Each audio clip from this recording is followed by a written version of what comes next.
It's been revealed that over half of migrants enrolled in integration courses in Germany have failed to pass basic German language exams. That's as the country prepares to receive more asylum seekers.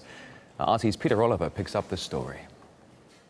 For Germany, welcoming well over 1 million refugees and asylum applicants over the last 3 years was just the beginning. The tough job comes in, well, integrating those people into German society, and that seems to be pretty much something everybody agrees on.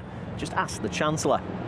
The integration of the Turkish origin migrants has a very special meaning for us.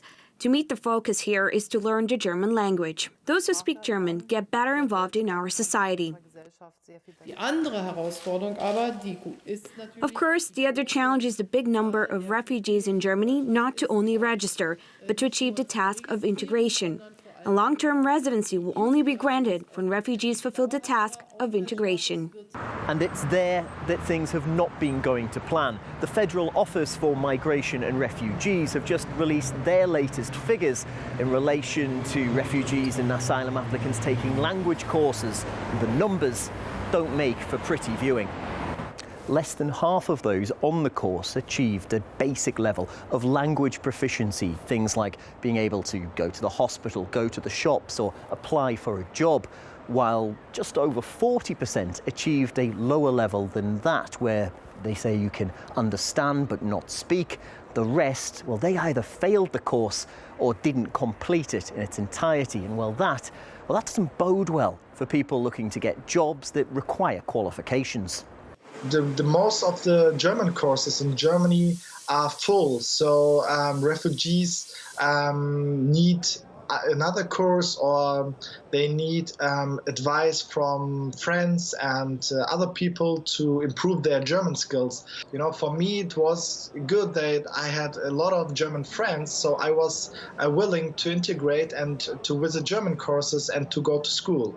The integration programme doesn't come cheap. Last year, €610 million of taxpayer money was funnelled into it, and they haven't seen a good return on their investment. It can be assumed that a large part of the funds spent were lost because the courses were characterised by dwindling numbers of participants. Those at the top of the programme say they need more time, but acknowledge that one of the main reasons people don't pass is that they don't show up for classes. But others acknowledge that some refugees are traumatised by the experiences that they've had, while others don't come from a so-called learning culture, having never attended school in their native country. Many of them lack basic learning skills because many of them didn't attend the school at all or dropped out very early, and so it might be too difficult for them to learn a foreign language which is as difficult as German. Refugees are entitled to stay only temporarily. If the war which they fled from is over, they have to return to their countries of origin, and we should focus on teaching them the skills which they need to rebuild their country of origin, instead of teaching them some very basic German, which in the long run is of no use for them. It is a big paradoxon, because on the one side, right-wing populists want that migrants integrate themselves. On the other side, they say migrants are criminal, they generalize, they are bad, they bring a bad culture, a primitive culture. So this is a huge damage, because me as a migrant, I'm not motivated to integrate myself when a guy has a lot of prejudices against me and says I'm a criminal and he doesn't know me. Angela Merkel announced just recently that Germany will accept another 10,000 refugees in the very near future.